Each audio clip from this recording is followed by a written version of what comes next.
So eto na nga po, laban ni Floyd Mayweather at ni Manny Pacquiao, posible pa nga makancel at baka nga naman pumalit pa itong si Terence Crawford. Well guys, bago tayo magsimula at magpatuloy, huwag nyo munang kalimutan mag-like bilang suporta sa ating YouTube channel. And well guys, alam naman natin sobrang sama ng loob ngayon ni Terence Crawford kasi nga naman itong si Floyd Mayweather Jr. ang makakalaban nga po ni Manny Pacquiao. Pero alam nyo may mga kinukonsider po muna bago lumaban ng isang boksingero. Exhibition match man yan, big match up man yan, ay talagang kailangan dumaan sa mga test. Ang tinutukoy po natin dito ay yung mga drug test na dapat na ipatupad bago magkaroon ng isang laban ang boksingero.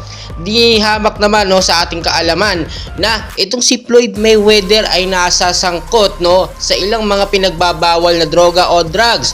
Kapag ito po ay nagpositibo sa marijuana o kaya sa ibang mga drugs na pinagbabawal ay posible po itong hindi matuloy ang laban kay Manny Pacquiao at baka mapalitan pa yan. Then alam naman natin na talagang isa sa mga naghahamon kay Manny Pacquiao ay walang iba kundi si Terence Crawford. At kung sakaling magkaroon ng aberya at problema, talagang itatapat dyan or biglang palit yan dito nga po si Terence Crawford. At alam naman natin ikakatuwa rin niya ng mga fans. Pero ang kinakabahala po natin dito yung diferensya o difference ng dalawang boksingero na ito, hindi na active itong si Manny Pacquiao, si Terence Crawford na may sobrang active din pangatlo yan sa active na boksingero sa Amerika at talagang hindi po sila match. Pero ang match na match talaga na laban itong kay Floyd Mayweather Jr. at kay Manny Pacquiao. Well guys, kung ano man ang maging resulta, abangan po natin yan. Sa kabilang balita naman po ay tatlong elite fighters po ng Manny Pacquiao promotion ngayong Nobyembre at Disyembre po ang lalaban sa mga bigating kalaban din mga boksingero sa Hapon.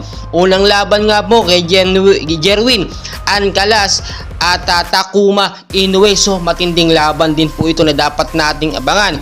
At sa undercard fight naman po, si Sultan naman laban sa bagong Japanese fighter. So yung isang pinaka-inaabangan din natin Marlon Tapales at yung kay Naoya Inoue na hindi po natin dapat palagpasin. December 26 yan.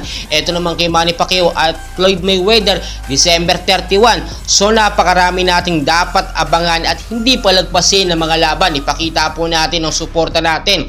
At tulad na aking sinasabi, ano man ang maging resulta ng drug test ng mga boksingero na ito ay siyempre patutuloy ang laban. Gagawa ng paraan yan. Kung kinakailangan magbayad sa cash, magbabayad po yan para lamang matuloy. Alam naman natin pera-pera lang ang ginagawa o ang resulta, ang paraan para matuloy ang mga laban. Well guys, napakaraming pang kaganapan and please don't forget po to like and subscribe. Maraming